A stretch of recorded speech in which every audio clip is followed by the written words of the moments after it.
Greece said that it still expects the European Union to approve sanctions against Turkey despite the two NATO members agreeing to restart talks on maritime boundaries, energy rights and other long-standing disputes. The leaders of the EU's 27 nations are expected to review proposals for imposing sanctions on Turkey at their next summit, which was originally scheduled for this week but has been postponed until October 1st and 2nd. Greece is an EU member, but not Turkey. Both countries pulled back and agreed to engage in exploratory discussions after the Turkish ship returned to port, although Turkish President Recep Tayyip Erdogan said the move was only temporary. France's foreign minister called on international partners to up the pressure on Lebanese political forces to form a government and again warned that only once reforms were underway would vital financial aid arrive.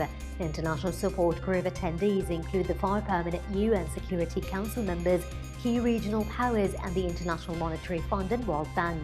French Foreign Minister Jean-Yves Le Drian said during the virtual meeting held as part of the United Nations General Assembly, without reforms, there will be no international financial aid.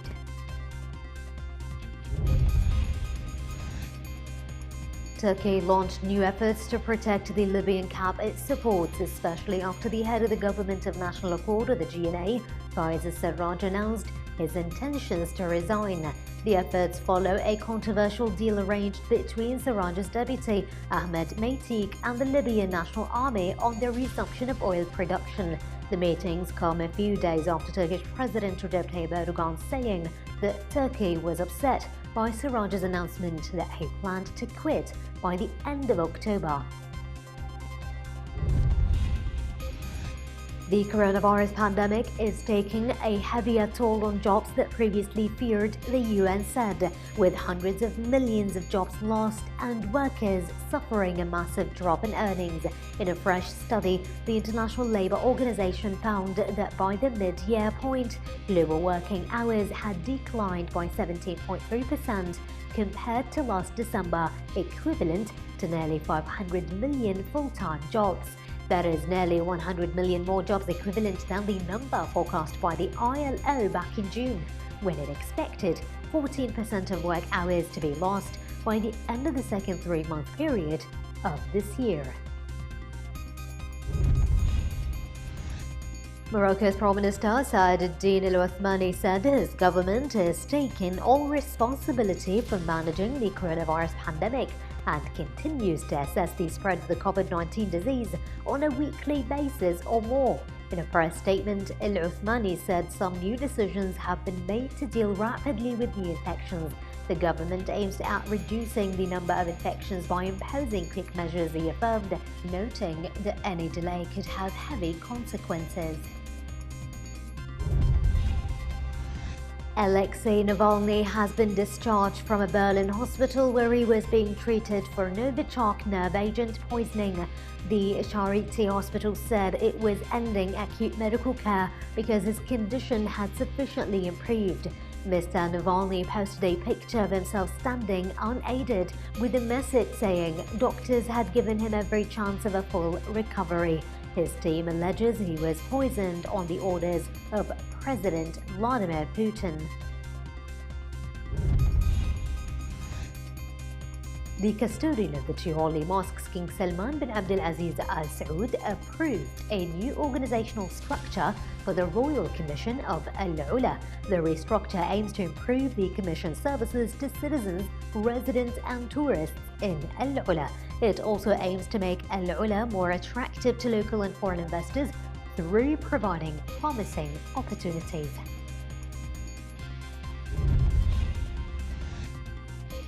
The Royal Commission for Al-Ula announced that it is in the final stages of restoration work on the centuries-old Hamad bin Yunus and Zawiya mosques in Al-Ula Old Town for over 800 years, a stopping point for pilgrims to Mecca and situated near the ancient earlier spice and incense trade routes.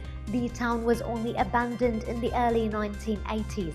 Now, Alola Old Town is undergoing restoration and conservation efforts as part of a wider effort to share and celebrate its over 200,000 years of human heritage with the world as it prepares to responsibly reopen the tourism next month. Egypt's An-Noor Wal-Amal Light and Hope Chamber Orchestra, a music group of visually impaired women, has faced many challenges over the decades, yet none was like this year's pandemic. After months without playing, the orchestra members resumed rehearsal 3 weeks ago and held their first concert since the start of the global health crisis on Sunday at the Monasterli Palace in Cairo. The orchestra, made up entirely of visually impaired women, apart from their conductor, played for a small group wearing masks and exercising social distancing.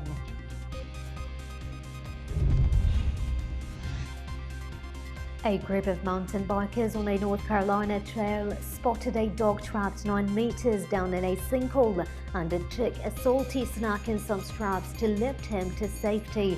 The group is riding the sinkhole trail at Biscayne National Forest, about 80 kilometers south of Asheville, on Sunday when they encountered the dog, which had apparently been stuck in the hole for several days, according to Burke County Search and Rescue. According to the rescuers, the dog was not injured but was starving and dehydrated.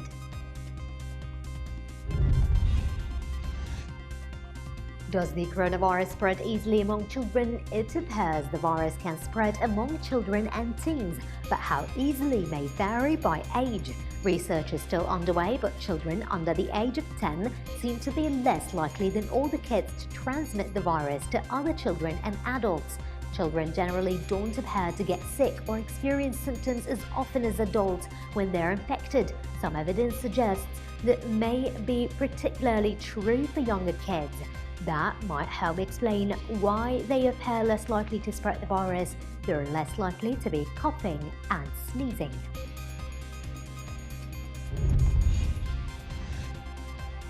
Animal charities in southern Spain were urgently seeking homes for 110 cats after they and their owner were evicted from a flat in the Valencia region.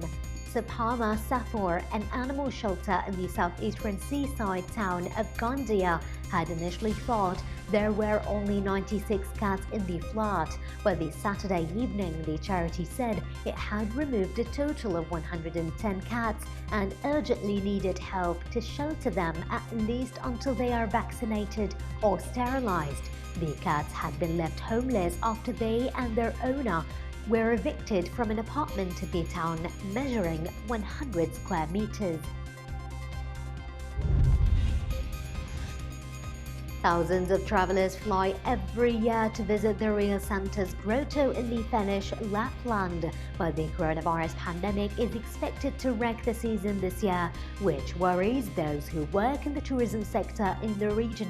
Without international visitors this winter, around 60% of tourism companies expect to lose at least half their turnover, and 75% would have to lay off staff, showed a report by a tourist board in Lapland.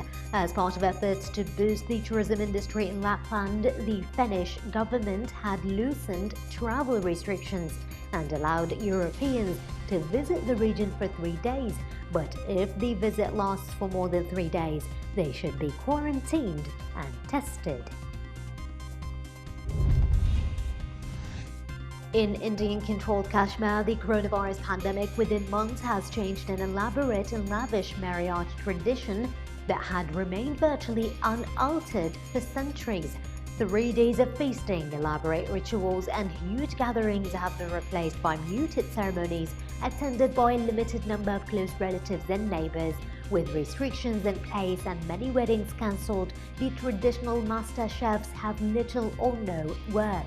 However, the pandemic has largely achieved that in a matter of months.